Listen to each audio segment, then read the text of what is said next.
ICC world cup 2027 के qualification process का जो पाथवे है वो कहीं ना कहीं लगातार चालू हो चुका है। अगर हम देखें तो जो उसको लेकर जो एशियन टीम से रिलेटेड जो क्वालिफिकेशन पाथवेज है उनकी अगर बात की जाए तो दो कहीं ना कहीं प्रोसेस होते हैं। एक क्रिकेट वर्ल्ड कप लीग 2 जो ऑलरेडी कहीं स्टार्ट हो चुका है क्योंकि ओडीआई स्टेटस वाली टीम्स का है एसोसिएट्स में। वहीं दूसरा एक और क्वालिफिकेशन पाथवे होता है वो है चैलेंज लीग, जो कि T20 एसोसिएट्स की जो टीम्स होती हैं जिनका सिर्फ T20 का स्टेटस होता है उनके लिए क्वालिफाई, वो भी कहीं ना कहीं इस प्रोसेस के थ्रू ऊपर आने की कोशिश करें। लेकिन उनके लिए दो चीज और है, या तो वो ऊपर आने की कोशिश करें या फिर साथ साथ में उनके लिए एक ओडीआई स्टेटस गेन करने का भी ऑप्शन उनके सामने हो जाता है कि अगर आप अच्छा कर पाए तो आप यहां से क्वालिफायर प्ले ऑफ जाएंगे, फिर वहां पर अगर आपका अपनी फॉर्म्स अच्छी रही तो शायद आप ओडीआई स्टेटस गेन कर पाए, जैसे कनाडा ने रिसेंटली किया पीएनजी को रिप्लेस कर। तो दूसरा जो क्वालिफिकेशन पाथवे है आईसीसी चैलेंज लीग, इसके बारे में कहने आपको बताते हैं क्योंकि उससे रिलेटेड जो क्वालिफायर टूर्नामेंट है वो शुरू होने वाला है 22 तारीख से 23 तारीख से, मेरे ख्याल से 22 तारीख से शुरू होने वाला है। इसलिए हमने सोचा चलिए उससे पहले एक डिटेल वीडियो बना दिया जाए। जो चैलेंज लीग होने वाला है जो इस 3 साल में होगा 2023-2026 तक का चैलेंज लीग रहेगा। सबसे पहले जानते हैं कि उसमें जो टीम्स है वो कौन कौन सी रहने वाली है। टीम्स की अगर बात की जाए तो यहाँ पर टीम्स कुछ इस प्रकार से यहाँ पर होंगी। आप बताना चाहेंगे? जरूर। देखिए, अगर हम बात करें जर्सी और एंड पीएनजी की, अगर हम बात करें, जी हाँ, क्योंकि पीएनजी भी अब रेलीगेट हो चुकी है तो नीचे आ गई है। Denmark, Hong Kong, Kenya, Qatar, Singapore, Uganda, जी हाँ, ये टीमें हैं बिल्कुल। और उसके बाद और टीमें जो हैं वो जुड़नी है इस चैलेंज में। बिल्कुल सही कहा आपने। जो अब मैं थोड़ा सा और डिटेल में समझा देता हूँ आपको। जर्सी और पीएनजी जो है वो क्वालिफायर प्लेऑफ से आई है। जो आप जानते हैं क्वालिफायर प्लेऑफ जो हुआ था वहां जर्सी ऊपर नहीं जा पाई तो वो वापस से यहाँ पर आ गई, इस चैलेंज में खेलेगी। और पीएनजी भी कहीं ना कहीं रेलीगेट होकर यहाँ पर आ गई है। बाकी जो आप Denmark, Hong Kong, Kenya, Qatar, Singapore, Uganda देख रहे हैं, ये है जो पिछला चैलेंज लीग हुआ था उसमें दूसरे से चौथे नंबर तक की जो अपने अपने ग्रुप्स में टीम्स थी, यानी ग्रुप ए, ग्रुप बी में 2, 3, 4 वो टीम है, और ग्रुप बी में 2, 3, 4 जो पिछले चैलेंज लीग में कहीं ना कहीं फिनिश किया था वो टीमें यहाँ पर इंक्लूड है। और जो बची 4 टीमें हैं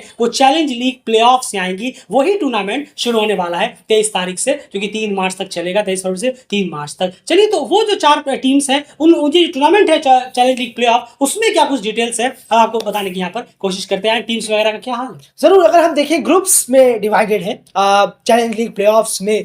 2 ग्रुप है, ग्रुप ए और ग्रुप बी, जिसमें कि 4 टीमों में इन्हें बांटा गया है। ग्रुप ए की बात करें तो यहाँ पर बरमूडा, इटली, कुवैत और सऊदी अरेबिया है।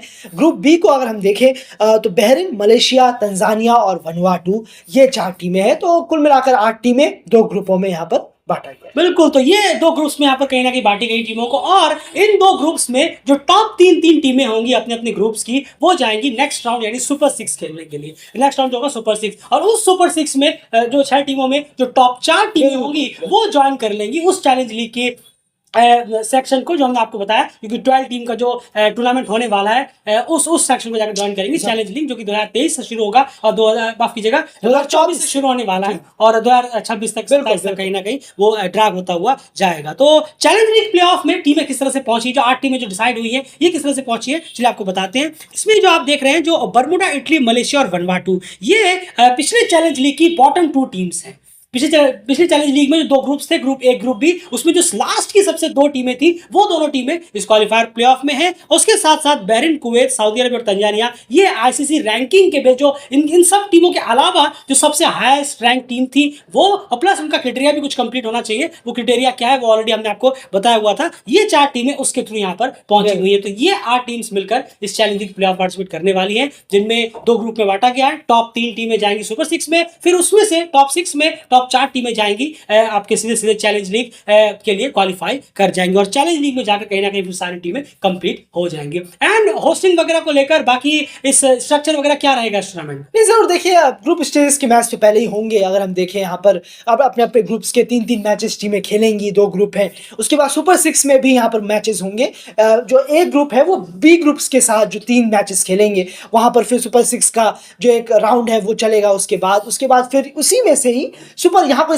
फाइनल का राउंड है, ये हम आपको बता दें। उस सुपर 6 में ही जो 4 टीमें होंगी टॉप की, वही सीधा चैलेंज लीग में क्वालिफाई कर जाएंगी। तो ये बहुत अच्छा है। वहीं पर जो होस्टिंग है वो मलेशिया के पास, जी हाँ, मलेशिया इस इवेंट को होस्ट कराने जा रहा है। बिल्कुल, और डेली यहाँ पर 2 मैचेस होंगे और 2 अलग-अलग वेन्यू पे होंगे। पर डे 2 मैचेस होने हैं, 2 अलग-अलग वेन्यूज पे होने हैं। 50 ओवर का ये फॉर्मेट रहेगा। बिल्कुल। लिस्ट ए इसे कहीं ना कहीं लिस्ट ए का दर्जा याद रखिएगा। बहुत ये सारे अच्छा। गेम्स जी लिस्ट हाँ। ए में कहीं ना कहीं ऐड ऑन किए जाएंगे। तो ये सारी चीजें इस टूर्नामेंट से बाकी जैसे टूर्नामेंट शुरू होगा रेगुलर आपके सामने अपडेट्स हम बिल्कुल, वीडियोस के थ्रू प्रेजेंट कहीं ना कहीं करते ही रहेंगे। तो बंदे ट्रेनिंग कोई दिक्कत नहीं होगी। सारी अपडेट्स आपको टाइम टू टाइम लगातार मैच दर मैच मिलती ही रहेगी। डेली चैनल को सब्सक्राइब जरूर रखिए। ऐसी सारी अपडेट आपको यहाँ पर लगातार मिलती रहती है। फिलहाल इस वीडियो में इतना ही।